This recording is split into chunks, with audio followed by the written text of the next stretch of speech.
Over the past 2 centuries, archaeologists have collected bones and artifacts that suggest there's a logical sequence of evolutionary steps from ape to man. Man's earliest relatives were ape-like beings who appeared around 25 million years ago. The first of those to walk upright emerged 20 million years later. Over the remaining 5 million years, he continued to evolve, passing through various stages of development until modern man, like ourselves, emerged over 100,000 years ago. Archaeologists determine the age of artifacts by the level of strata or layer of earth they're found in. Recent artifacts associated with modern man are generally found close to the surface, while older, more primitive artifacts are in deeper layers of the ground. But sometimes artifacts are found that break all the rules. Archaeologists call them anomalous artifacts.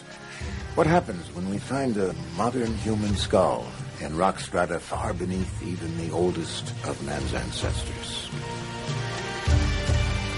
In their controversial book, Forbidden Archaeology, Michael Cremo and Dr. Richard Thompson have documented hundreds of these anomalous artifacts which have yet to be explained.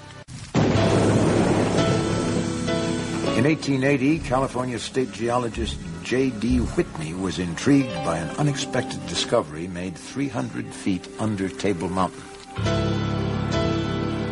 While digging for gold, miners unearthed a variety of stone tools such as mortar and pestles and ladles.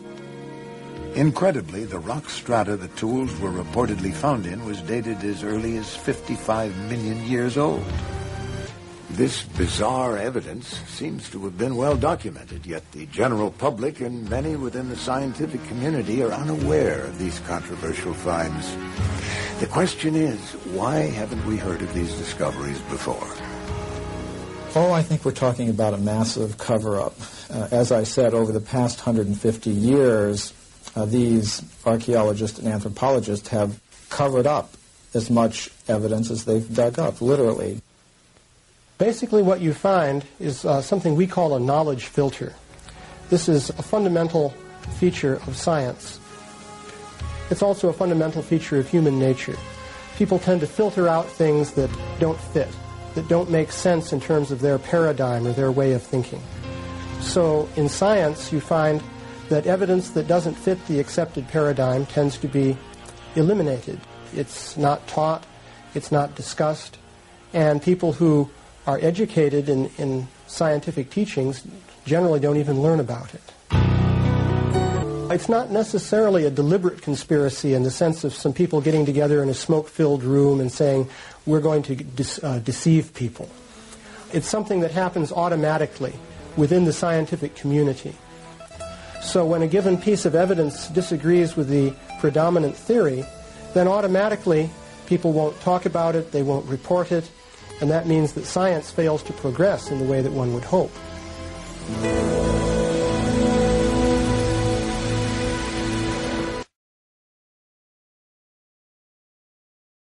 But according to science investigator Richard Milton, Darwin's theory of how man evolved from the apes has some critical problems.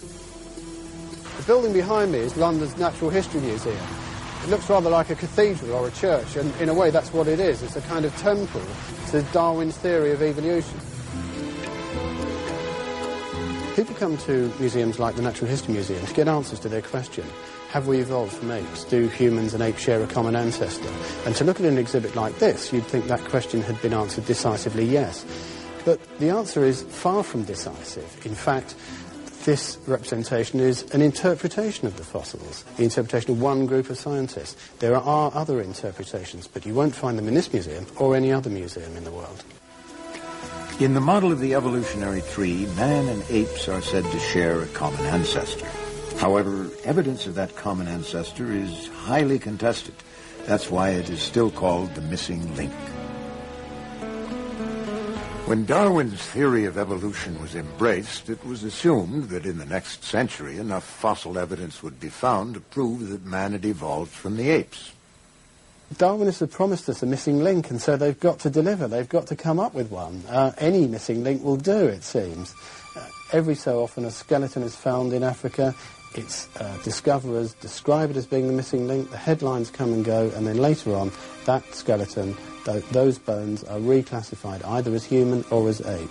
And so far, the missing link is still missing.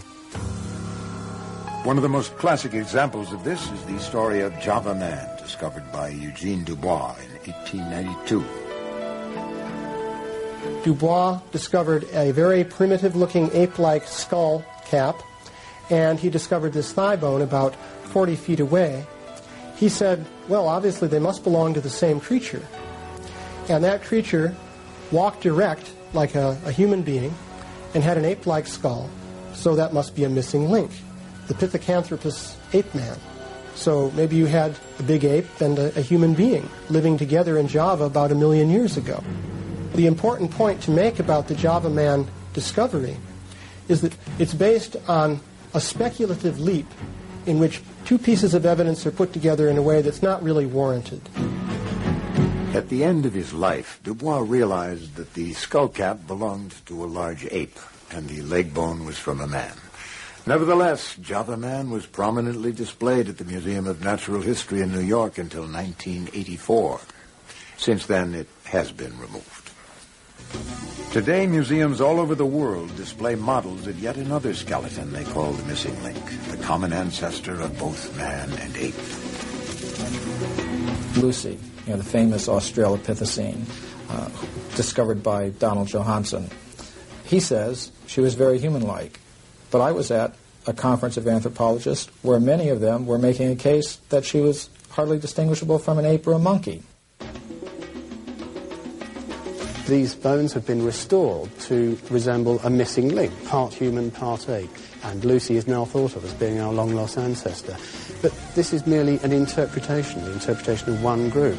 Those same bones can be, and they have been taken by scientists, and identified as simply an extinct ape. Nothing to do with us at all.